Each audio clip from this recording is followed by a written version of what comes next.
December 1862 Battle of Fredericksburg commenced an 18-month ordeal of 4 battles that left 100,000 men killed or wounded. This is the bloodiest landscape in North America.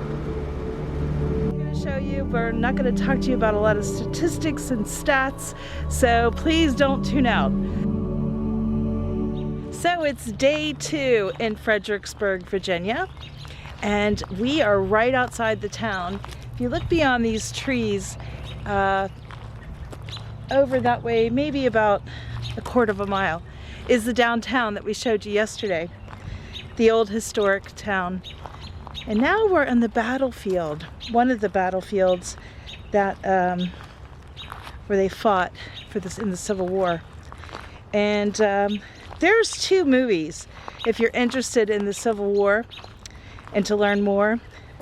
First one I would recommend to watch is Gods and Generals, and then after that watch Gettysburg. Gods and Generals is more about Fredericksburg and Spotsylvania, Chancellorsville, where we're at right now. But anyways, we're just going to take a walk through this beautiful, now peaceful park and learn a little bit more. So come along, let's go.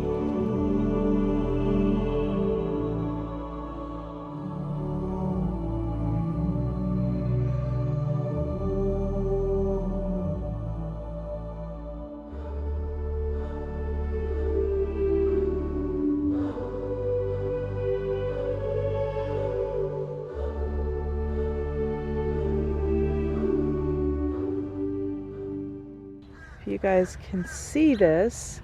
This is the view from May of 1863, and you see this house right there,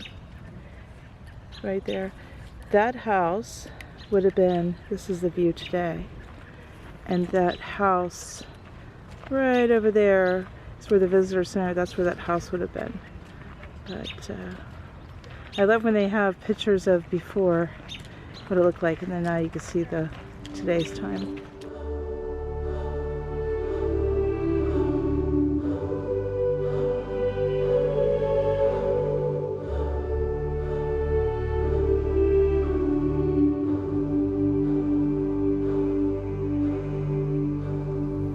So we're at Spotsylvania battlefield right now. It's called Spotsylvania and Spotsylvania Courthouse. I'm not going to go through all of the details of the Civil War. It's so complex, the history, and there's so much information. I really recommend that you watch Gods and Generals and then watch Gettysburg. You're going to learn a lot, or hit the books. But I am going to talk to you about the national parks that we have in the U.S. And the battlefields are part of those national parks. We have a national park card. I believe it's about $80. But what I really want to show you is just how beautiful this particular national park is, and others like it that we've been to. It's a place to come and exercise, hang out with family, bike, hike.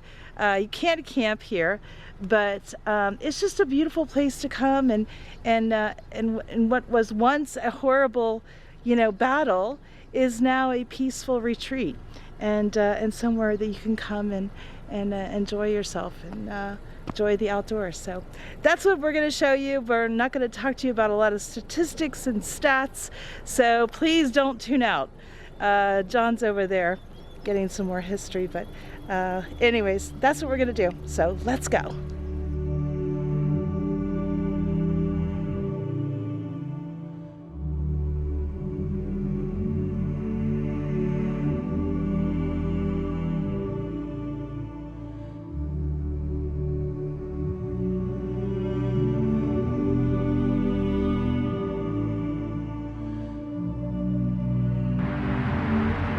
It was here that Stonewall Jackson was shot by his men. It was an accident. It wasn't on purpose.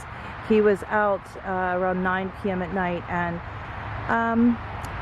was assessing the damage and what had gone on, and he turned around and his troops did not know it was him, and they shot him. I'm going to insert right now the video of where we went before we got to Fredericksburg, so you could see that of where he actually died.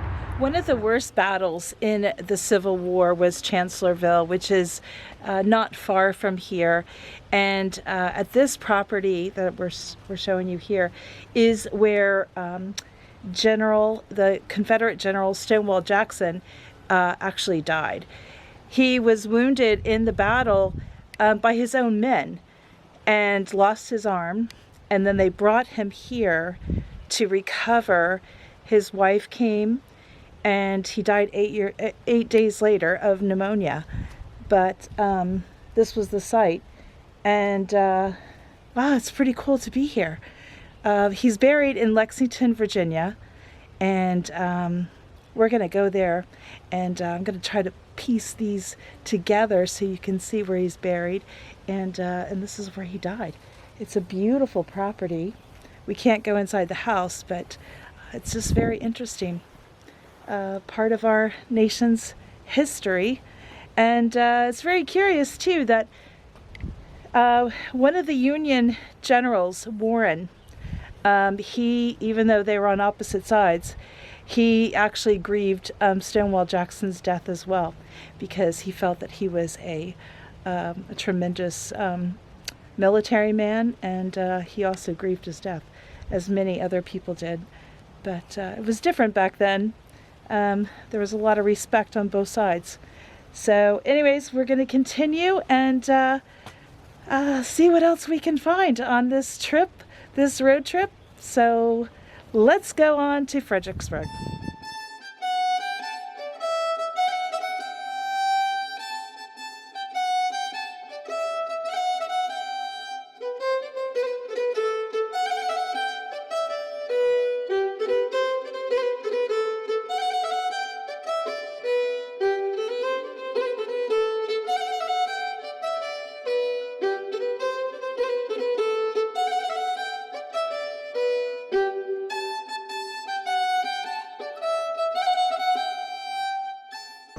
We just learned from some residents that were walking down the street here that this building here used to be, or was, the original Mary Washington College, and now it's a private home, and they're having an auction. They're selling everything off, and anyways, that was really interesting. I would have no idea what that building was, and here we go.